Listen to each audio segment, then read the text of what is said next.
مصر کے اندر حضرت موسیٰ علیہ السلام نے ایک کبتی کو تھپڑ مار دیا تھا۔ قرآن مجید کے دامن میں یہ واقعہ موجود ہے۔ تو آپ کی جلالت اور آپ کے زور کی تاب نہ لاتے ہوئے وہ وہیں ڈھیر ہو گیا اور اس کی موت واقع ہو گئی۔ تو مصر کے حالات کشیدہ ہو گئے اور حضرت موسیٰ علیہ السلام کو مصر چھوڑنا پڑا۔ تو وہ شہر مدین کی جانب جا رہے تھے کہ راستے کے اندر ایک کنواں تھا، وہاں کچھ لوگ اپنے جانوروں کو پانی پلا رہے تھے۔ تو حضرت موسیٰ نے دیکھا کہ دو پردہ دار خواتین ہیں، وہ اپنے جانوروں کو ایک سمت لیے کھڑی ہیں۔ سمجھ گئے کہ مردوں کے ہجوم میں آنا نہیں چاہ رہی، ان کا حیا مانے ہے۔ تو آگے بڑھے اور ان کے جانور ہانکے اور ان کو سیراب کیا اور پھر ان کی جانب ہانک دیے۔ وہ واپس گئیں اور اپنے والد بزرگوار سے کہا کہ ایک سال نوجوان جس کی آنکھوں میں شرم و حیا تھا، اس نے ہمارے ساتھ یہ مہربانی کی۔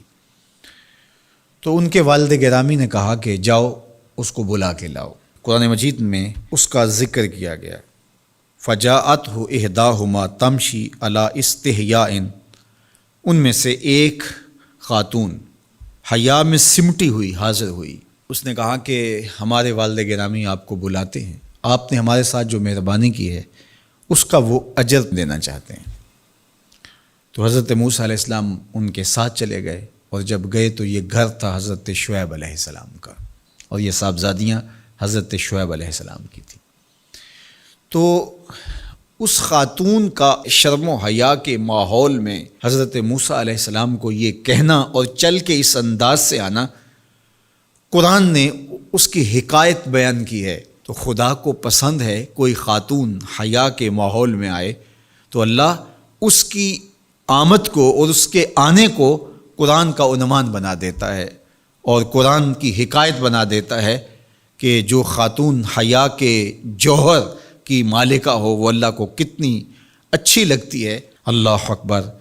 حضرت نبی اکرم صلی اللہ علیہ وآلہ وسلم کا فرمان حیا کے حوالے سے، الحیاء من الایمان، حیا ایمان سے ہے۔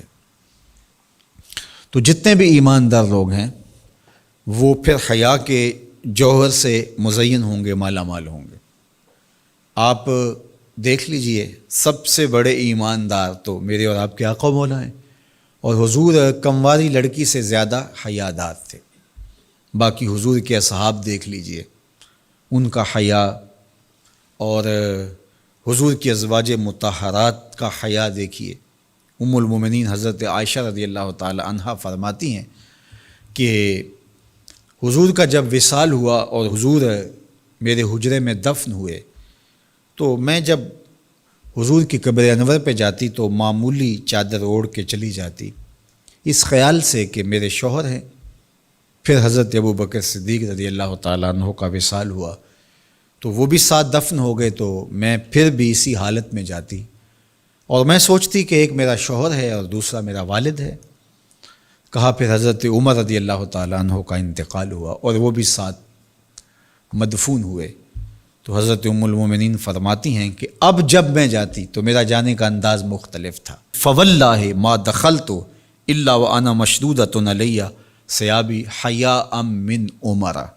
کہا اب جب بھی میں جاتی تو خوب اوڑھنی اوڑھ کے اور چادر لے کے جاتی، مجھے عمر سے حیا آتی۔ یہ ام المومنین کا انداز زندگی ہے۔ مخدرات اسلام کو اس سے سیکھنا چاہیے۔ جو قبر میں دفن ہیں ان سے بھی یہ حیا کریں، جو مومنوں کی ماں بھی لگتی ہیں۔ اور آج یہ دلائل دیے جائیں کہ پردہ تو جناب دل کا ہوتا ہے، چہرے کا پردہ تو نہیں ہے۔ باقی کسی کو اپنی آنکھ میں شرم پیدا کرنی چاہیے۔ عورت کو کیا ضرورت ہے کہ وہ اپنے آپ کو ڈھانپ کے رکھے؟ اب ام المومنین کا عمل یہ ہے کہ فرماتی ہیں کہ میں اپنے آپ کو خوب سمیٹ کے جاتی حیاء من عمر۔ عمر قبر میں ہیں لیکن ام المومنین فرماتی ہیں مجھے پھر بھی حیا آتی۔ اور حضرت سیدہ طیبہ طاہرہ حضرت فاطمہ الزہرا رضی اللہ تعالی عنہا نے کہا کہ عورت کے لیے بہترین پردہ یہ ہے کہ اس کو کوئی غیر مرد نہ دیکھے اور وہ غیر مرد کو نہ دیکھے۔ تو جب یہ ہمارا دین ہمیں سکھاتا ہے اور حیا کا یہ سبق دیتا ہے، بڑوں سے حیا کرنے کی تلقین کی گئی، اللہ سے حیا کرنے کی، اس کے رسول سے حیا کرنے کی تلقین کی گئی۔ صحابہ فرماتے ہیں بعض اوقات ہم کچھ پوچھنا چاہتے ہوتے تھے اور حضور کے حیا کی وجہ سے ہم ایک عرصہ تک وہ بات نہیں پوچھ پاتے تھے۔ آج دادا کے سامنے بچے جس طرح بات کرتے ہیں اور جس طرح بچوں سے حیا کا جوہر ختم ہو گیا ہے اور اس کو وہ تہذیب نو کا کرشمہ سمجھتے ہیں اور جدید دور کی کرامت سمجھتے ہیں، یہ دور جدید کی کرامت نہیں ہے، یہ جاہلیت ہے۔ بڑوں کا احترام اور بڑوں کی عزت یہ زندگی کا جمال ہے۔